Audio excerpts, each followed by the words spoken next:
Nadine Gordimer's July's People, 1981, is a powerful and unsettling dystopian novel that imagines a future South Africa where the apartheid system has collapsed in a violent civil war.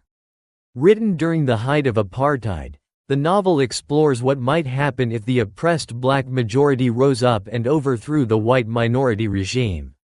Gordimer, a white anti-apartheid activist and Nobel Prize-winning author, uses this fictional scenario to examine race, power, dependency, and identity in a post-revolutionary society.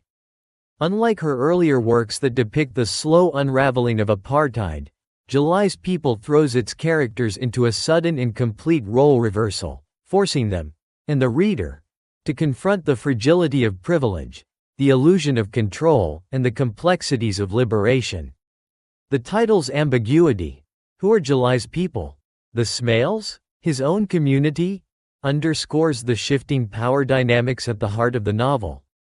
Setting: the novel is set in a speculative near-future South Africa during a violent black revolution against the apartheid regime. Major cities are in chaos, and the government has collapsed. The Smails, a liberal white family from Johannesburg, escape the violence with the help of July, their black domestic servant, who takes them to his rural village for refuge. Main characters: Maureen Smails, a white, middle-class woman who prided herself on liberal values and sympathy toward black South Africans. In the village, she struggles to redefine her identity in a world where her privilege has disappeared. Bamford, Bam, Smails, Maureen's husband, a liberal architect, also forced to grapple with his loss of authority and usefulness. July, the Smails' black servant of 15 years, who becomes their protector and guide in the rural village. His quiet assertion of agency is central to the novel. Victor, Royce, and Gina, the Smails' children, who adapt more easily than their parents to life in the village. Narrative overview: the novel begins in medias res, with the Smails already in July's village.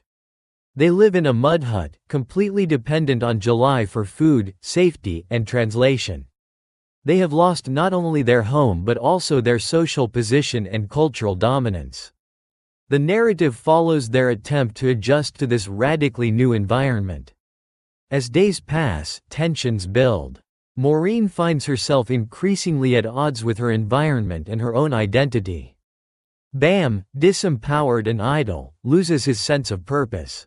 Their children, however, begin to integrate into village life, suggesting the possibility of a future unburdened by the racial hierarchies of the past. July, who had once been subservient, now controls the Smails' access to essentials, and subtly asserts his authority. He challenges their assumptions, reclaims his dignity, and reveals the precariousness of their liberalism. They were kind to him when they had power. Now that they are powerless, their true feelings are exposed. The novel ends ambiguously, with Maureen running out into the bush, possibly toward a helicopter she hears.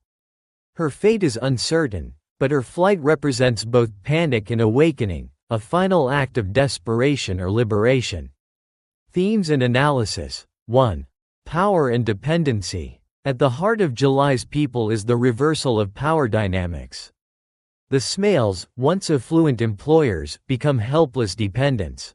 July, once a servant, becomes their protector. This reversal exposes the illusion of control liberal whites thought they had under apartheid. The Smails considered themselves benevolent, but their kindness was always conditioned by their superior position. Gordimer asks, what happens when the servant holds the keys?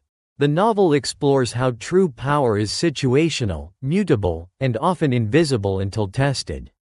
July is not vengeful, but his quiet resistance, restricting their movements, keeping secrets, speaking his own language, undermines the Smails' remaining authority. 2. Race, liberalism, and hypocrisy. Gordimer critiques white liberalism as insufficient and self-serving. The Smails believed they were different from other whites because they treated July kindly, supported integration, and opposed apartheid in principle. But when their survival depends on July, they are confronted with the limits of their empathy and understanding. Maureen, in particular, struggles with July's growing autonomy. She resents his control, despite having once professed equality. This exposes her latent racism, and the novel suggests that liberal goodwill cannot withstand the pressures of actual equality if it is not rooted in a deeper reckoning with power and privilege. 3. Identity and cultural dislocation. Stripped of their urban comforts and social status, the Smails are forced to reconstruct their identities. Bam loses his masculine role as provider. Maureen, once proud of her competence and liberalism, finds herself useless and alienated. She cannot cook, gather food, or understand the local language.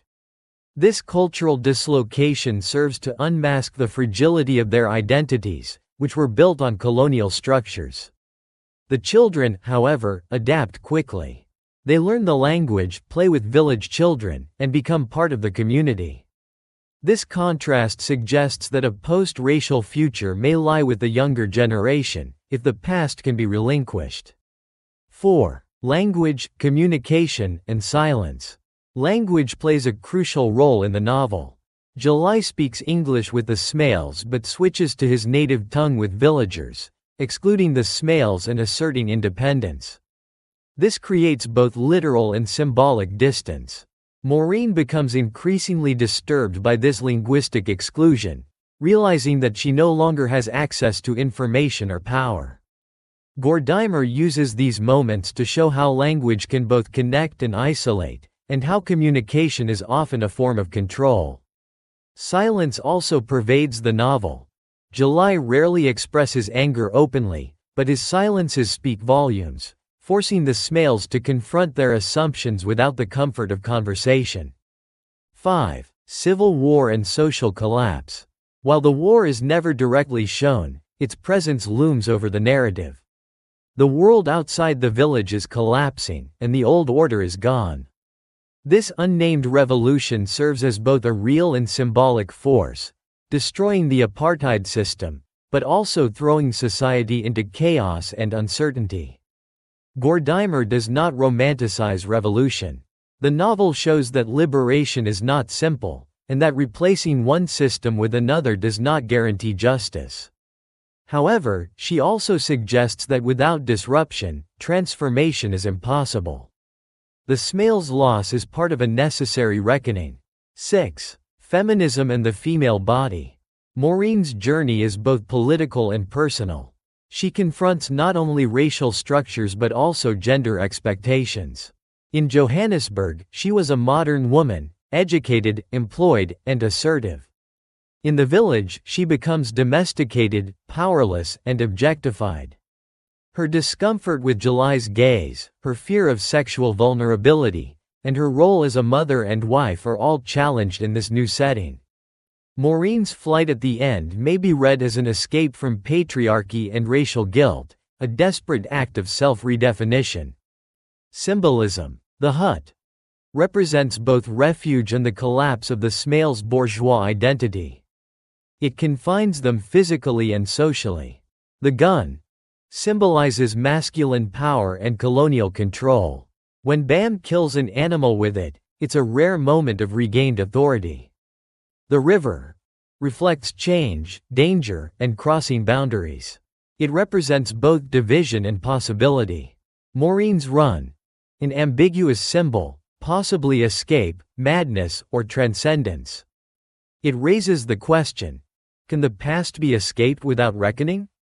Narrative style. Gordimer's prose is dense, elliptical, and often fragmented, reflecting the psychological disorientation of her characters. The third-person limited narration focuses primarily on Maureen, offering insight into her inner turmoil, yet often pulling back to a more detached, ironic perspective. The lack of quotation marks in dialogue blurs the line between thought and speech, reinforcing the novel's theme of miscommunication and ambiguity. The narrative structure mirrors the breakdown of social and linguistic order, challenging the reader to interpret a world in flux. Historical and political context. Published in 1981, July's People was banned in South Africa under the apartheid regime. Its depiction of a black revolution and the overthrow of white authority was seen as dangerously subversive. Yet Gordimer's novel is not a celebration of violence, but a meditation on what happens after power shifts.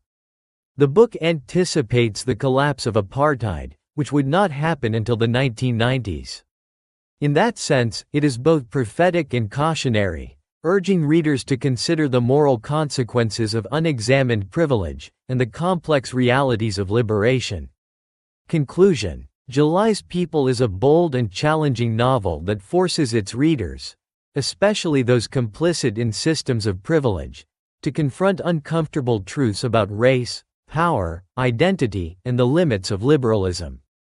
Through the Smail's dislocation and July's quiet assertion of agency, Nadine Gordimer dismantles the comforting illusions of coexistence, exposing the deep inequalities embedded in even well-meaning relationships. The novel offers no easy answers.